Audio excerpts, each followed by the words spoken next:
Graça e paz, família Bodantas, é com muita alegria que nos encontramos mais uma vez para esse momento devocional, hoje, 27 de abril.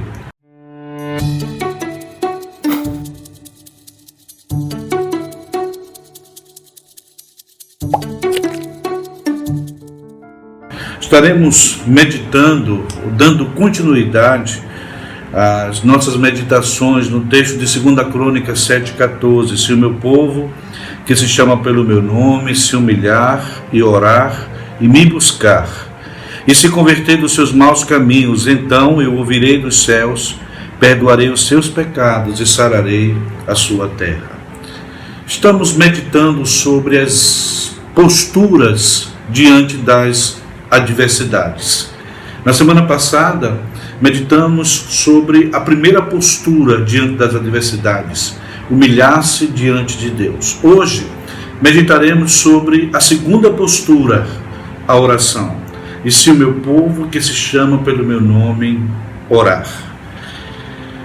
Muito mais, meus irmãos, do que um templo majestoso, suntuoso, Salomão apresenta ao povo de Israel uma casa de oração.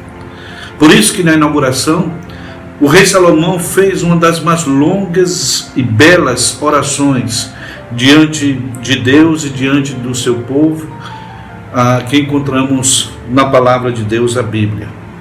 Aquele templo, meus irmãos, seria um lugar onde o povo iria se reunir para adorar a Deus, para orar ao Senhor, colocar diante dele as suas angústias e suplicar pela sua intervenção. Deus, meus irmãos, Ele nos capacitou desse recurso extraordinário para termos uma vida vitoriosa, que é a oração. O próprio Jesus, em seu famoso Sermão da Montanha, nos ensinou e nos falou sobre a oração. É interessante que no capítulo 5 de Mateus, quando Jesus ali profere o seu Sermão da Montanha, ele nos dá uma oração modelo, que é o Pai Nosso. Mas ele também nos faz algumas recomendações. Ele diz o seguinte, que nas orações não devemos repetir, quer dizer, fazer vãs repetições. Ele também ressalta que não devemos orar de uma forma hipócrita, isto é, não devemos orar com hipocrisia e compreender sempre que a oração é um momento de intimidade com Deus. Quando, meus irmãos, nós não oramos, ocorre um declínio espiritual em nossas vidas. Quando nós não oramos, damos lugar ao diabo, à ação do diabo em nossas vidas. Quando nós não oramos, evidentemente que deixamos de frutificar na obra do Senhor nosso Deus. Uma vida de oração requer disciplina. Uma vida de oração requer esse desejo de intimidade com Deus, de comunhão com Deus, de comprometimento com o Senhor nosso Deus. Se o meu povo, que se chama pelo meu nome, se humilhar. A oração, meus irmãos, de primeiro lugar, quero dizer que é um desejo de Deus para o seu povo. Deus quer que o seu povo seja um povo de oração. Ele diz, eu ouvirei dos céus. A Bíblia, meus irmãos, nos apresenta Deus como um ser pessoal, um Deus próximo, não um Deus inefável, distante, mas um Deus que justamente está presente na vida do seu povo. Por isso, queridos, que a oração, ela fortalece o espírito. A oração, ela aprofunda essa intimidade com o Senhor nosso Deus. A oração ajuda-nos a enfrentar as adversidades. Por isso, meus irmãos, é importante que nós, como seus discípulos, os discípulos de Jesus, tenhamos a prática de oração.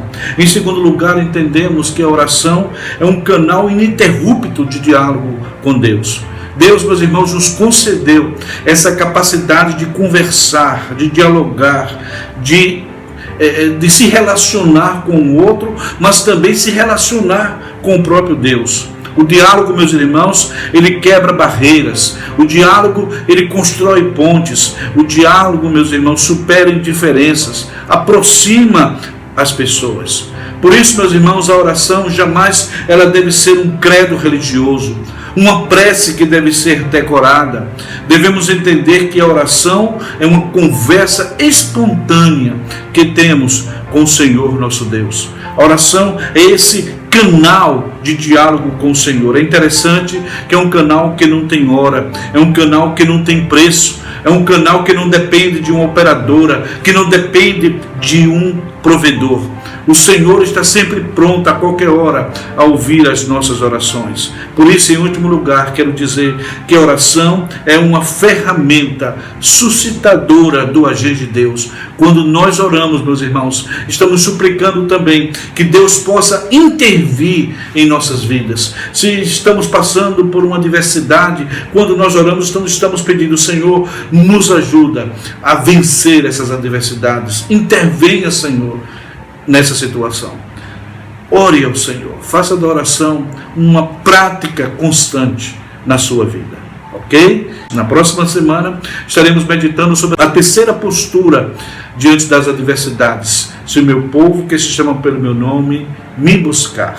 Então tenha uma semana de vitórias em o nome do Senhor Jesus.